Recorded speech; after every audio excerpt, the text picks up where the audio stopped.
Assalamualaikum warahmatullahi wabarakatuh. Apa kabar kalian? Semoga kalian baik-baik saja dan tetap diberikan kesehatan oleh Allah Subhanahu wa taala. Bantu channel kami dengan cara subscribe dan tekan tombol lonceng kalian. Terima kasih.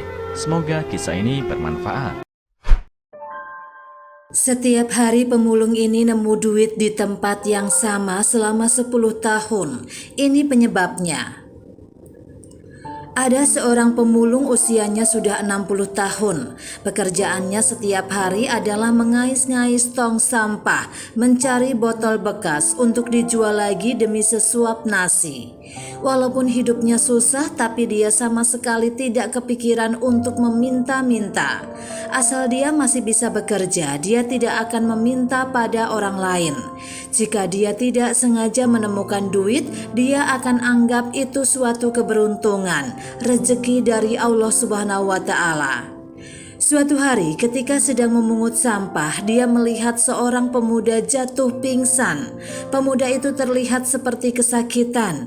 Tidak tahu dia terkena serangan jantung atau apa, tapi mukanya pucat. Badannya tak berhenti bergemetar dan mengeluarkan keringat. Ketika ditanya, pria itu tampak kesulitan menjawab. Tanpa pikir panjang, dia langsung memikul pemuda itu ke puskesmas terdekat. Setelah diperiksa, dokter berkata bahwa lambungnya bocor. Untungnya cepat dibawa ke sini. Kalau tidak, bisa-bisa membahayakan nyawanya dan harus dioperasi. Opname, biaya pemeriksaan dan obat-obatan, total keseluruhan biaya adalah Rp1.350.000. Biaya harus dibayar langsung, namun sementara pemuda itu masih belum sadarkan diri. Pemulung itu kebingungan, dia juga tidak bawa duit. Dia cuma seorang pemulung, dia juga tak punya duit sebanyak itu. Setelah berpikir sesaat, dia pamit sebentar kepada pihak puskesmas. Dia bergegas pulang ke rumahnya, membongkar seluruh uang yang dia punya. Semuanya uang kecil dan koin-koin. Uang puluhan ribu, tidak ada berapa lembar. Dia tidak punya waktu lagi untuk menghitung satu-satu. Semua dia bawa ke puskesmas. Untungnya uangnya cukup, ada kelebihan Rp31.500. Uangnya cuma sisa Rp31.500. Dia sudah cukup senang, setidaknya dia tidak akan kelaparan untuk beberapa hari. Keesokan harinya pemuda itu sadarkan diri. Dia baru tahu apa yang terjadi padanya dan siapa yang menolongnya. Apalagi setelah mengetahui pemulung itu mengeluarkan seluruh tabungan miliknya untuk menolongnya. Dia merasa amat sangat terharu dan tidak percaya. Setelah diperbolehkan keluar dari puskesmas, dia mencari keberadaan pemulung itu. Dia ingin mengucapkan terima kasih padanya secara pribadi. Jika bukan berkat pertolongan darinya, mungkin nyawanya sudah melayang di jalan. Ketika dia menemukan pemulung itu, dia memberinya segepok uang tunai senilai Rp40 juta sebagai tanda terima kasih. Dengan marah pemulung itu menolak. "Saya menolong kamu bukan demi uang. Saya tidak mau uang kamu. Bawa pulang sana." Pemulung itu pun pergi begitu saja. Biaya pengobatannya pun tidak dia tagih.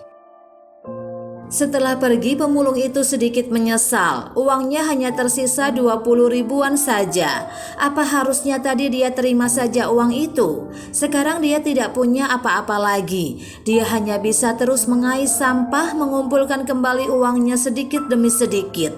Hanya dengan berpikir seperti itu, dia baru tidak sedih lagi.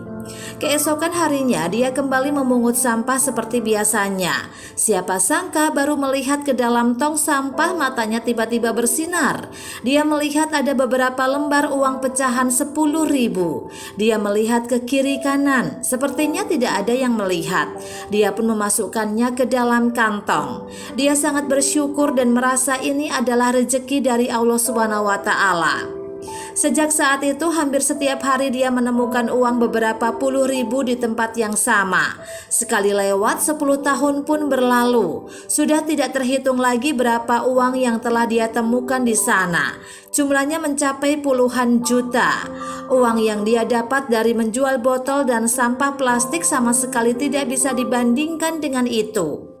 Usianya yang sudah tua dan sakit parah yang dideritanya membuat dia tak bisa memungut sampah lagi.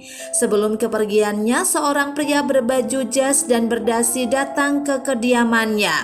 Pria itu adalah pemuda yang dia tolong 10 tahun yang lalu.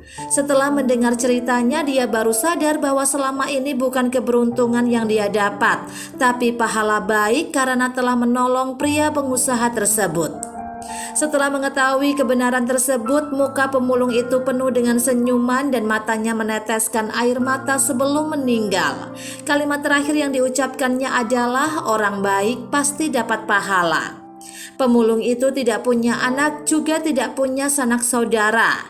Pria pengusaha itu kemudian mengatur pemakamannya dan menuliskan di batu nisannya, "Orang baik pasti dapat pahala. Rip penyelamatku." Berbuat baik tidak perlu alasan, hargai kebaikan orang maka kamu akan selalu diberkati.